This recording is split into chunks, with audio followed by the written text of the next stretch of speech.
जो बाप बेटी का जो रिश्ता होता है बहुत ही पवित्र होता है। बेटी अपने पिता को ज़्यादातर रियल हीरो समझती हैं, लेकिन कई बार ऐसा हो जाता है कि पिता कुछ गलत कदम उठा देते हैं, और कई बार ऐसा भी हो जाता है कि बेटियां ऐसा गलत कदम उठा देती हैं जिससे कि पिता को इस दुनिया से विदा कर दिया जाता है। दोस्तों, आज की जो कहानी मैं आपको बताने जा रहा हूं, इसमें एक बेटी अपने पिता पर इस कदर क्रोधित हो जाती है, उसके छोटे छोटे टुकड़े करके शहर के कई हिस्सों में फेंका जाता है, और लास्ट में जो उसका शरीर बचता है उसे एक बैग में, एक सूटकेस के अंदर बंद करके उसे नदी के अंदर फेंक दिया जाता है।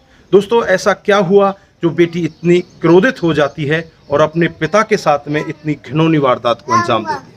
दोस्तों, पूरे मामले की जानकारी के लिए वीडियो के साथ अंत तक जरूर बने रहिए।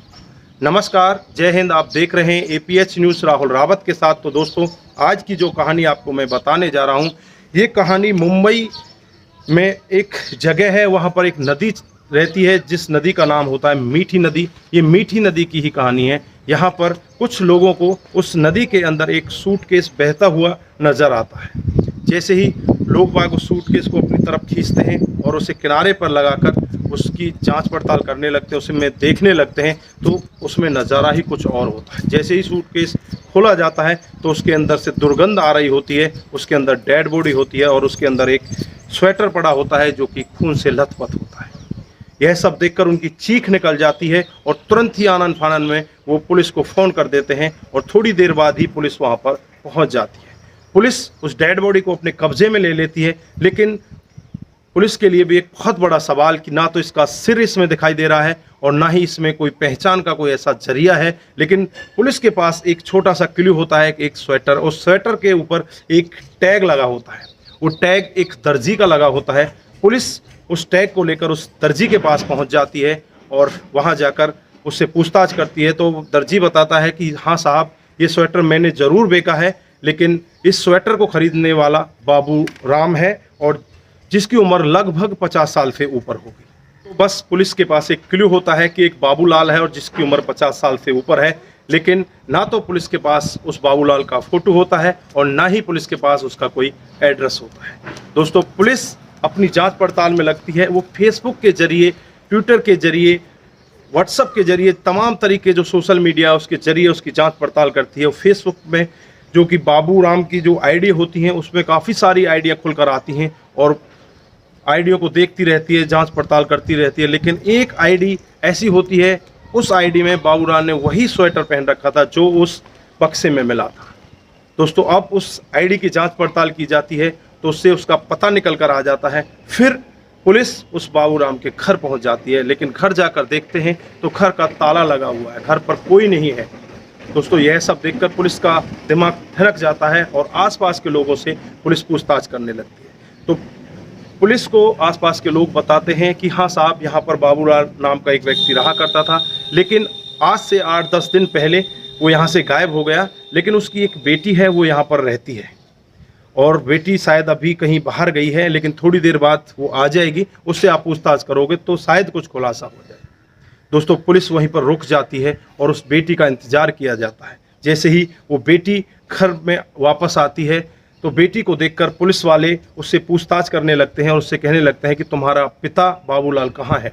तो बेटी बताती है कि साहब, कई दिन हो चुके हैं, मेरे पिता एकदम अचानक घर से गायब हो गए, वो वापस ही नहीं आए। तो पुलिस का एक बड़ा सवाल कि तुमने अपने पिता की गुमशुदगी की रिपोर्ट क्यों नहीं दर्ज कराई।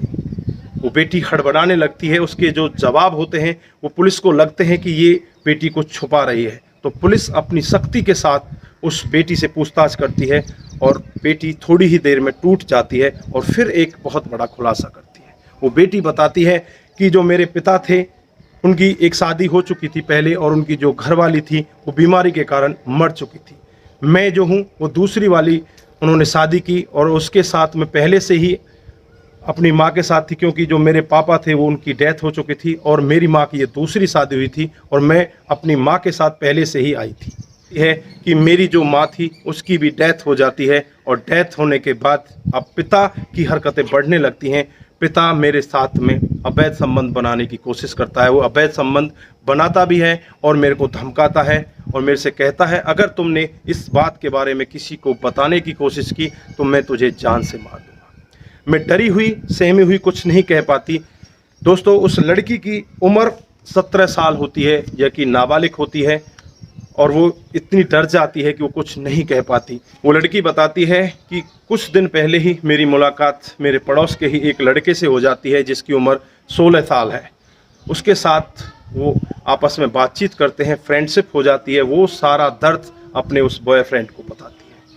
बॉयफ्रेंड जब ये सारी बात सुनता है तो वो क्रोध से लाल हो जाता है और वो कहने लगता है कि रिया, तुम्हें इसका बदला लेना चाहिए। ये पिता नहीं, ये तो बहुत बड़ा हैवान है, बहुत बड़ा शैतान है। हम दोनों मिलकर एक निर्णय लेते हैं और पिता को नशे की गोलियां खिलाई जाती हैं। नशे की गोली खाने के बाद जब पिता बेचैन हो जाते हैं, फिर उसके ऊपर आरी से, चाकू से ताबड़तोड़ वार किए जाते हैं और छोटे छोटे उसके काफ़ी सारे टुकड़े कर दिए जाते हैं। काफ़ी टुकड़ों को हम शहर में इधर उधर फेंक देते हैं। जब इसमें से कुछ हिस्सा शरीर का बच जाता है, उसको लेकर हम सूटकेस में बंद कर देते हैं और जो उनका स्वेटर होता है उसको भी इसी सूटकेस में बंद करके इसी मीठी नदी में फेंक दिया जाता है। यह सब वाकया सुनकर पुलिस भी दंग रह जाती है कि एक नाबालिग लड़की, उसके साथ में दूसरा जो है वो भी नाबालिग है, दोनों मिलकर इतने बड़े क्राइम को अंजाम देते हैं। दोस्तों, उस पिता ने भी इतना बड़ा गलत काम किया कि वो अपनी बेटी के साथ में ही अवैध संबंध बनाता था। बेटी ये शिकायत पुलिस में जाकर भी कर सकती थी और भी कई तरह के जरिए हो सकते थे, उनको जाकर भी बता सकती थी, लेकिन बेटी ने ऐसा कदम नहीं उठाया। बेटी ने अपने बॉयफ्रेंड के कहने पर ऐसा कदम उठाया जिसकी ना तो समाज ही अनुमति देता है और ना ही हमारा कानून अनुमति देता है। दोस्तों, आज वो दोनों पुलिस की गिरफ्त में हैं। दोस्तों, इस कहानी को सुनाने का हमारा उद्देश्य किसी को बरगलाना, किसी को बहकाना या किसी पर भी किसी प्रकार का दबाव बनाना नहीं है। हमारा उद्देश्य बस यही है कि आप लोग जागरूक हों और ऐसे क्राइम के बारे में जानें जो समाज में डे बाय डे बढ़ते जा रहे हैं। दोस्तों, अगर आप कुछ राय देना चाहते हैं तो इसमें आपको किसकी कमी ज़्यादा लगती है?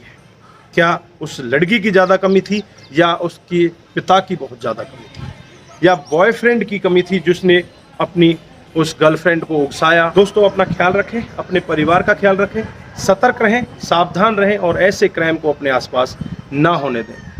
नमस्कार, जय हिंद, जय भारत।